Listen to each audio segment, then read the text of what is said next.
I'm here with Aaron from Reefdreamz. He's at the CCMS offices in Dunedin, Florida. He's gonna show me how to take care of this tank that he installed approximately a week ago. It's a beautiful coral tank. It's got 2 clownfish. And Aaron, what kind of corals are in there? It's got some zoanthids in there.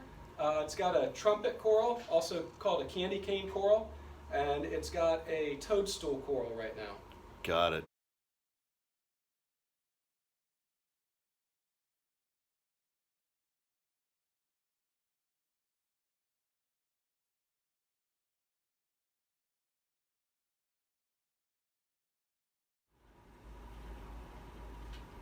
Power strips. This power strip is what needs to be shut off to do a water change.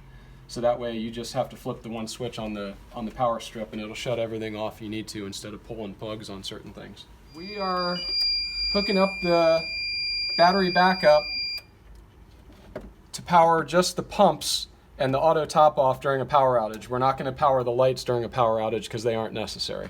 So just the key components to keep the tank running.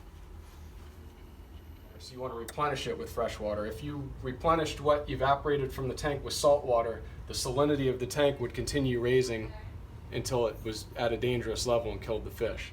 So all you want to do is replenish with RODI water, which is filtered down to 0 TDS. It's not just your regular tap water, it's not just spring water, it's actually filtered, reverse osmosis, deionized resin, filtered out to 0 total dissolved solids, TDS. And you do that in your shop? We have a unit that makes it. Hobbyists can also buy their own small units if they replenish enough, or they can buy it from local fish stores. And all these things here, we can find these at the Reefdreamz shop, right? That's correct. Reefdreamz carries all this, and anything that we don't carry, we can get in special order as well. Awesome.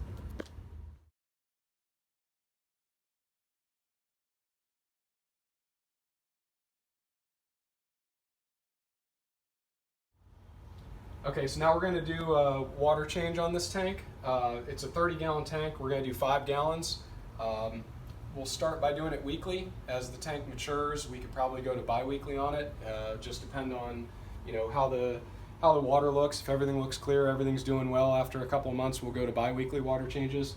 I recommend on newer tanks or newer setups to start with weekly water changes, and anywhere in the 15 to 25% of the water volume each week or by week as it gets later is sufficient.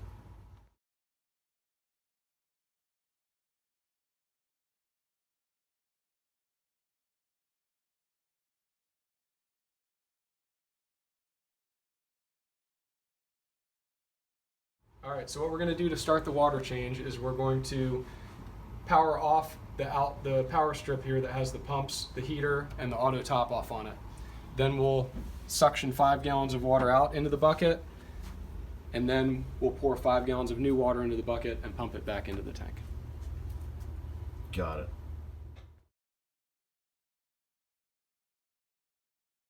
And as we're doing that, we're going to just go along the sand quickly. You don't want to dig it down in the sand and bury it or anything.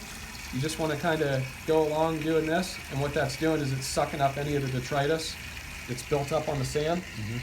And like I said, you definitely don't want to dig down into the sand. You want to just kind of cover the top area there.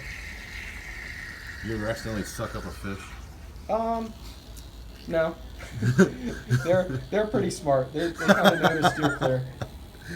And you don't have to worry about each water change completely covering every square inch of sand as you're doing it. Uh-huh.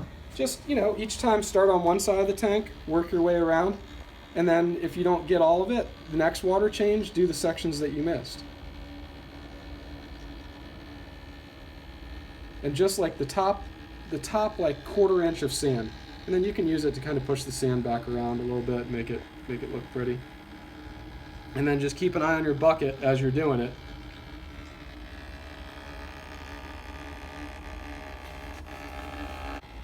Add too much water, new water, you said it could change the salinity. Exactly. And it's potentially detrimental for the tank over the course of multiple changes. Exactly. Now, you described this back area of the tank that filled up because it's the only variable area, because the tank is not variable. Right. The back area there that that changes water level is considered the return chamber. That's where the return pumps are located, so that's the area that the water level will change in. Now it's not changing now because I'm actually sucking the water directly out of this tank. Right, but we watched it fill up earlier. Exactly, yep. So as you get close to being to a level in the bucket that you want to be at, start watching the bucket, and once you get to about where you are going to get, which is about now, I'll pull the tube out of the tank, stop the siphon, let the rest of the water drain, and then we'll make note of the water level in the bucket and make sure we pump that same amount back in. Okay.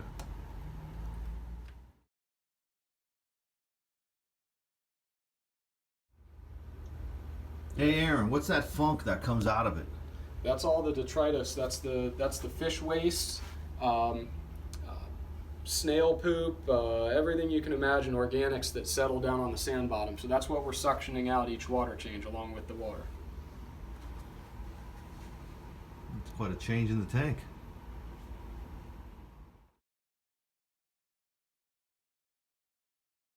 Reef crystal salt. RODI water mixed with reef crystal salt. This is newly mixed salt water. Copy.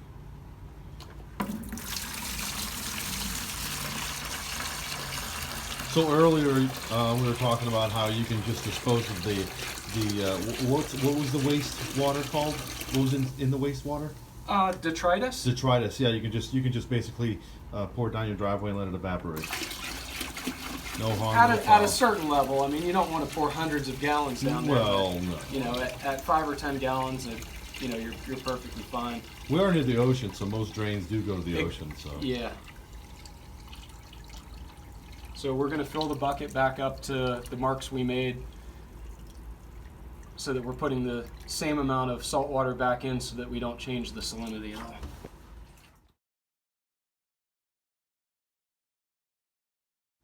All right, so instead of making a huge mess and trying to pour that big heavy jug into the tank, I can promise you make a mess. We're gonna pour it into the bucket, use a small power head. This is a MaxiJet 1200. It's like the go-to that everybody uses for everything.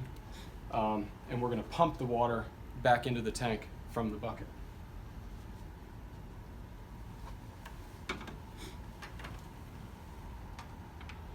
I like how you're very cautious. You're using this clamp here to handle both the when you were draining it in the bucket and putting it in.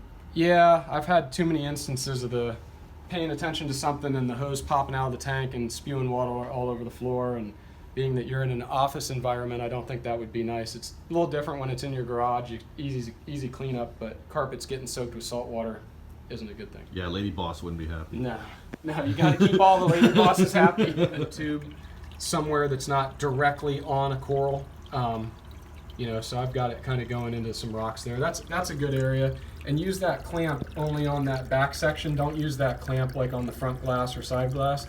It's plastic. It shouldn't scrape anything, but you always want to be extra careful with your glass to keep it from any scratches. Copy that. Makes a lot of sense because it costs a lot of money. Yeah, and a scratch on the inside of the glass is the worst because it'll build up algae.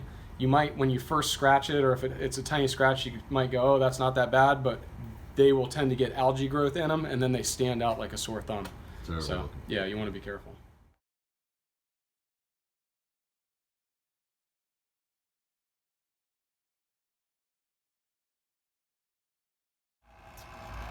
We're replacing the water to provide the corals with some of the trace elements that they utilize that we're not adding back in through dosing of any kind. So there are ways to dose trace elements, but the easiest way to do it, especially for such a small system, is to do water changes. That beeping that you hear is the auto top off telling you that the water level is too high in that back chamber. Yep. That beep will go away here in a couple minutes once the pumps pump the water to the right level in it. Right, and the tank's not variable, but behind the tank is variable where the pumps are. So actually, when we changed it out, the water level was lower than it was prior until you kicked the pumps on.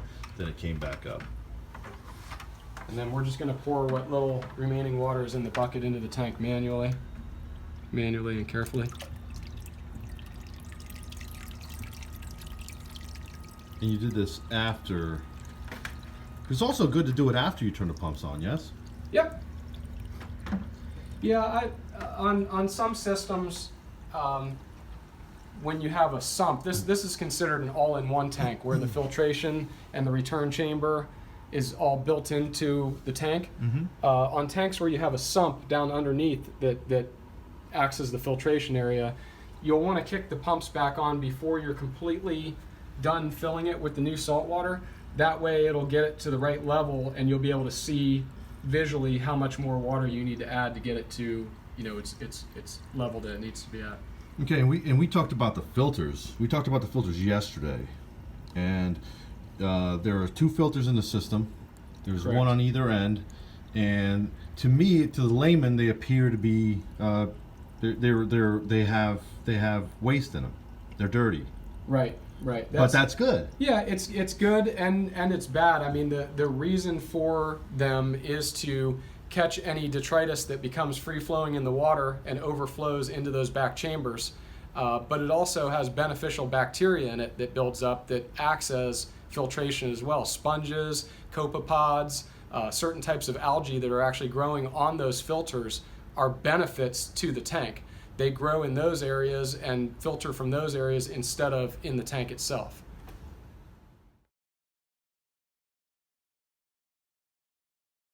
What do you want to give to the layman? I'd say the biggest thing is don't be scared. Don't go by the age-old saltwater tanks are hard, saltwater tanks are difficult, saltwater tanks are expensive. That's a general misconception. If you're going to set up the tank, walk away and think it's going to sustain itself and not have to mess with it, then yes, they are hard. They're not going to work out for you. If you're willing to spend 20 or 30 minutes a week and do some general maintenance like we just did, saltwater tank's great. The colors are unbeatable. The initial price of getting in and setting one up, yes, is going to be a little bit more expensive, but after it's set up and running a little bit, you're good to go. So YouTube, forums, all kinds of sites on the internet that weren't available when I first started are there at your disposal. Use them and you'll be successful. All right, this is Aaron from Reefdreamz. Aaron, you want to give the audience contact information that they can get your expertise and buy more stuff from you, because you've got a lot of corals and frags and equipment. Sure thing. Yeah, you can find me at reefdreamz.com is my website. Facebook, Reefdreamz, and my store is in Clearwater, sunny Florida, Clearwater. You can call me or text me at 727-430-3077, and look forward to hearing from many of you. All right, Mr. Aaron Crosley, thank you so much for being a friend of CCMS and Associates and showing us how to take care of our tank. Thank you. Of course, congratulations. Thank you, buddy. I appreciate it. Anytime. I'm glad to be a reefer. All right. Off of the coral and like went into, they're all permit crabs. Sorry, I'm all excited. Hi.